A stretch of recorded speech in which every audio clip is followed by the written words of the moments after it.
سورہ ہود کی آیت نمبر 107 اور 108 107 اور 108 کے حوالے سے لگتا ہے کہ جہنم ہمیشہ کے لیے نہیں ہے اور جنت ہمیشہ کے لیے ہے. آپ کا کیا موقف ہے؟ امام ابن تیمیہ اور محی الدین ابن عربی کا بھی یہ موقف ہے، بلکہ آپ کے استاد ڈاکٹر اسرار اور غامدی صاحب کا بھی یہ موقف ہے. اور منو نہ تڑی لایا کرو کسی کو، اللہ دے بندے ہو، دلیل کے اوپر بات کریں.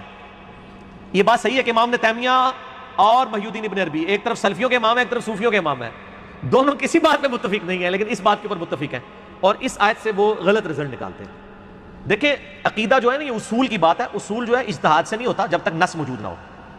یہ سورہ ہود کی آیت نمبر ہے 107 اور 108، ظاہر ہے 12ویں پارے میں ہی آئے گی، 107 108. ہاں جی، اعوذ باللہ من الشیطان الرجیم، بسم اللہ الرحمن الرحیم. پہلے دوزخیوں کا ذکر آیا کہ وہ آگ میں ہوں گے، وہاں پہ اس کا چیخو پکار دوزخ کی سنیں گے. خالدین فیہا، وہ رہیں گے اس میں ہمیشہ.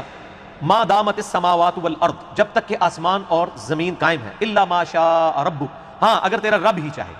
ان ربک فعال لما یرید، بے شک تیرا رب جو چاہتا ہے وہ کرتا ہے. وہ کہتے ہیں اس میں آیا نا کہ یہ تو رب کا محاورہ تھا. ہم کہتے ہیں نا جی قیامت تک میں تجھ سے نہیں بولوں گا، اس کا یہ مطلب نہیں ہوتا کہ قیامت دن میں بول لوں گا، برادر کہ ہمیشہ کے لیے نہیں بولوں گا. تو عرب میں بھی یہ محاورہ تھا کہ جب تک زمین و آسمان قائم ہے نا یہ نہیں ہوگا.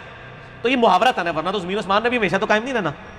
تو یہ محاورتاً بات ہوئی ہے کہ دوزخی دوزخ میں رہیں گے جب تک زمین و آسمان قائم ہے، الا یہ کہ اللہ ہی چاہے. وہ کہتے ہیں یہ جو ہے نا الا یہ کہ اللہ چاہے، تو اس کا مطلب ہے بعد میں کبھی نہ کبھی اللہ تعالیٰ دوزخ کو ختم کر دے گا، کیونکہ 7 الفاظ ہیں ان ربک فعال لما یرید، بے شک تیرا رب جو چاہتا ہے کرتا ہے.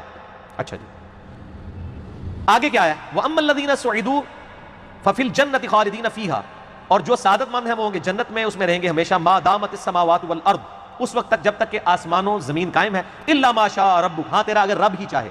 عطاء غیر مجذوذ، لیکن اس کی جو عطا ہے وہ نہ ختم ہونے والی ہے. وہ کہتے ہیں یہاں پہ بھی وہی الفاظ ہے کہ اگر تیرا رب چاہے گا تو جنت بھی ختم ہو جائے گی، لیکن اس کے ساتھ چونکہ آ گیا کہ تیرے رب کی عطا جو ہے وہ نہ ختم ہونے والی ہے، تو اس سے یہ اشارہ ملتا ہے کہ جنت ختم نہیں ہوگی.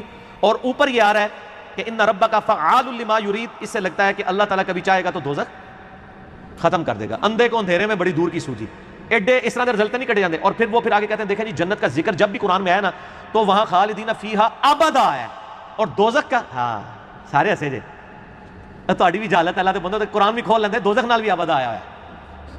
اچھا اسی بھی سنا کے سننی ٹنی، کدے خود قرآن کھول کے پڑھے. اور یہ بات اتنی مشہور، اتنے بڑے بڑے علماء کر رہے ہوتے ہیں جی جنت کا جب بھی ذکر آیا نا تو وہ ابدا کے ساتھ آیا ہے، اور دوزخ کا ذکر جب آیا تو صرف خالدین فیہا آیا، ابدا نہیں آیا. میں دسنا ابدا، اللہ دے بندے میں نہیں بنایا قرآن ابدا کہاں کہاں آیا. سنیں سورۃ الجن، یہ پہلے تو سورۃ النساء میں آ جائیں آپ، حوالے نوٹ کرتے جاؤ. یہ ابدا والی گل آندا کوئی کرے نا ان کو اس مسئلے میں بھی انجینئرنگ ہو گئی ہے. دیکھیں سورہ نساء آیت نمبر 169، اللہ تعالیٰ فرماتا ہے کہ جو کافر ہیں ظلم کرنے والے وہ رہیں گے، ان کی مغفرت نہیں ہوگی، اللہ تعالیٰ ان کو سیدھا راستہ نہیں دکھائے گا. الا طریق جہنم خالدین فیہا ابدا، مگر یہ رہیں گے دوزخ میں ہمیشہ ہمیش. وکان ذلک علی اللہ یسیرا، اور یہ اللہ کے لیے ہے آسان. پہلا والا. دوسرا سورۃ الاحزاب آیت نمبر 56، یہ تو بڑی مشہور آیات ہے. وہ دوست کی کہیں گے اللہ ہمارے بزرگوں کو دگنا عذاب دے جن کی وجہ سے ہم گمراہ ہوئے. انہی آیات کے ساتھ یہ بھی آتی ہے آیت نمبر 65 سورہ الاحزاب. اللہ تعالیٰ فرماتا ہے ان اللہ لعن الکافرین واعد لهم سعیرا، بے شک اللہ کی لعنت ہے کافروں پر، ان کے لیے دوزخ کا عذاب ہے. خالدین فیہا ابدا، وہ رہیں گے اس میں ہمیشہ ہمیش. لا یجدون ولیا ولا نصیرا، وہاں نہ کوئی اپنا مددگار پائیں گے نہ کوئی دوست. ابدا آیا کہ نہیں؟ اسی بھی سننے آ جاؤں. میں بھی کئی بار نا، میں ایک جگہ میں نے بھی یہ کہیں پہ نا ریکارڈنگ میں نہیں، ویسے میں نے کہا تھا ابدا نہیں آتا، میں آپ پھر کھول کے اللہ سے بندوں ابدا آتا ہے. 2 والے ابدا ہو گئے دوزخ کے ساتھ. تیسرا سورۃ الجن آیت نمبر 23، یہ ایسی چیز ہے جو میں لکھ کے لایا تھا، میں مکتبۃ شاملہ میں نوٹ کیا ہوا تھا، میں کہ اینڈ ٹائم میں بھول ہی نہ جاواں.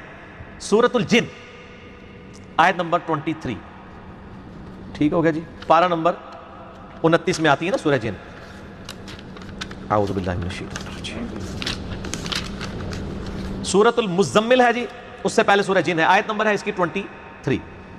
اللہ تعالیٰ فرماتا ہے وَمَن يَعْصِ اللَّهَ وَرَسُولَهُ، جو کوئی اللہ اور اس کے رسول کی نافرمانی کرے. اے لو بالکل سیدھی آیت ہے، اور مکی آیات بالکل سیدھے سیدھے فتوے ہوتے ہیں نا، کوئی آپ ادھر ادھر گھما کے نہیں بات ہوتی، بالکل اسٹریٹ فارورڈ. وَمَن يَعْصِ اللَّهَ وَرَسُولَهُ فَإِنَّ لَهُ نَارَ جَهَنَّمَ خَالِدِينَ فِيهَا أَبَدًا، جو کوئی اللہ اور اس کے رسول کی نافرمانی کرے بے شک وہ رہے گا جہنم میں خالدین فیہا ابدا. ٹھیک ہے، ہمیشہ ہمیشہ.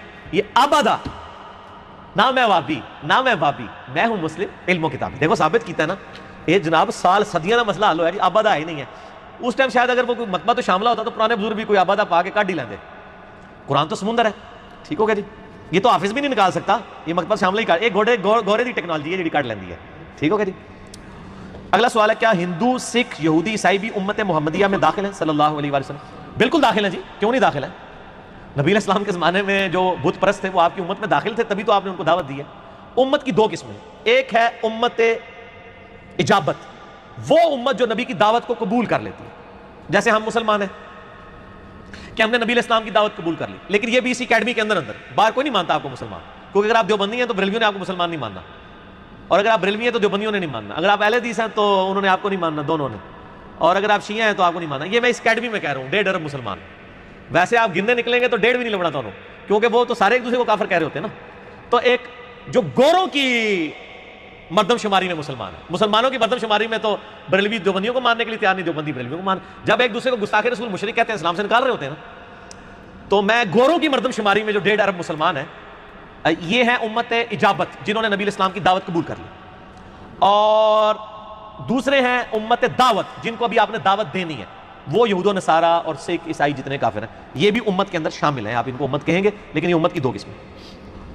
اگلا سوال ہے, سورہ حامیم السجدہ کی آیات نمبر 10 اور 11 کے تحت زمین کی پیدائش آسمانوں سے پہلے ہوئی, جبکہ سورۃ النازعات کی آیت نمبر 30 ہے, والارض بعد ذلک ضحاہا, اس کے تحت یہ تضاد کیوں آ رہا ہے؟ یہ تضاد نہیں ہے میرے بھائی, یہ اگلے دن ایک بھائی نے مجھے ای میل کے اوپر بھی سوال کیا تھا, میں نے ان کو جواب دیا تھا. سورہ حامیم السجدہ میں اللہ تعالیٰ نے یہ فرمایا کہ ہم نے, آیت نمبر 10 اور 11 میں جو پچھلے درس میں ہماری گزر چکی ہیں, کہ ہم نے زمین و آسمان کی پیدائش کا وہ جو 6 دن کا قرآن پاک میں جگہ جگہ آتا ہے نا, ہم نے زمین و آسمان کو فی ستۃ ایام 6 دنوں میں پیدا کیا, اس کا بریک اپ سورہ حامیم السجدہ سورہ فصیلت میں آیت نمبر 10 اور 11 میں آیا کہ 2 دن کے اندر ہم نے زمین پیدا کی, اگلے 2 دن کے اندر زمین میں اسباب رکھے, یہ 4 دن ہوئے, اور اس کے بعد اگلے 2 دن کے اندر ہم نے 7 آسمان بنائے. جبکہ سورۃ النازعات کی آیت نمبر 30 میں آیا کہ ہم نے زمین کو اس کے بعد رہنے کے قابل بنایا. زمین کی پیدائش کا ذکر نہیں ہے یہاں پہ, پیدا پہلے ہی ہو چکی تھی, ظاہر ہمیں بھی سائنٹیفکلی پتا ہے کہ بعد میں وہ ٹھنڈی ہوئی, پھر آہستہ آہستہ بارش ہوئی, پھر اس سے سبزہ ہوگا. رہنے کے قابل جو ہے وہ آسمانوں کی پیدائش کے بعد بنایا گیا, اسے پیدائش اور اسباب اس میں پہلے رکھ دیے گئے تھے, لہٰذا دونوں چیزوں میں کوئی تضاد موجود نہیں ہے. آپ آیات کو غور سے بھی پڑھ لیا کریں, اس میں ہے کہ ہم نے زمین کو اس کے بعد بچھونے کے طور پر رہنے کے قابل بنایا. بعض لوگوں نے اس کا ترجمہ یہ بھی کیا ہے کہ ہم نے زمین کو اس کے بعد ایگ شیپ میں بنایا, لیکن لٹریچر میں اس کی کوئی اس حوالے سے دلیل نہیں ملتی. 1-2 دفعہ میں نے بھی بیان کیا تھا, لیکن پھر میں نے اس کی جب تحقیق کی تو ایسی کوئی دلیل نہیں ملتی. یہ کہ زمین کو رہنے کے قابل بنایا, ٹھیک ہو گیا جی. اور اسی میں بتا دوں, بعض لوگ کہتے ہیں جی وہ زمین فلیٹ ہے, قرآن میں ہم نے زمین کو بچھونا بنایا. بچھونا اس معنوں میں کہا جاتا ہے زمین کو کہ زمین سٹیبل ہے, کیونکہ ہر سیکنڈ میں 2 زلزلے آ رہے ہیں, ان کا میگنیچیوڈ زیادہ نہیں ہے, ورنہ زمین پہ کوئی رک نہ سکے. تو فلیٹ قرآن پاک میں کہیں نہیں ہے کہ زمین فلیٹ ہے, نہ قرآن پاک میں کہیں ڈائریکٹلی آیا کہ زمین گول ہے. سائنس سے ہمیں پتہ چلا زمین گول ہے, البتہ رہنے کے قابل ہے. اور ایک بہت بڑے گول دائرے میں 1-2 کلومیٹر تک بھی آپ جائیں تو فلیٹ ہی نظر آئے گا, کیونکہ ایک بہت بڑی آرک کا چھوٹا سا حصہ آلموسٹ اسٹریٹ لائن ہی ہوتا ہے, ٹھیک ہو گیا جی. اور وہ جو سرکمفرنس 40,000 کلومیٹر کا ہے زمین کا, 40,000 کلومیٹر ہے یہ گولائی, تو اس میں 1 کلومیٹر کیا 10 کلومیٹر بھی ایک اسٹریٹ لائن ہی ہوگی, ٹھیک ہے نا. وہ فلیٹ اس اعتبار سے کہ رہنے کے قابل ہے. فلیٹ قرآن پاک نے یہ نہیں کہا کہ زمین بالکل چپٹی ہے, یہ قرآن پاک میں کہیں نہیں ہے, بالکل ہی غلط دعویٰ ہے.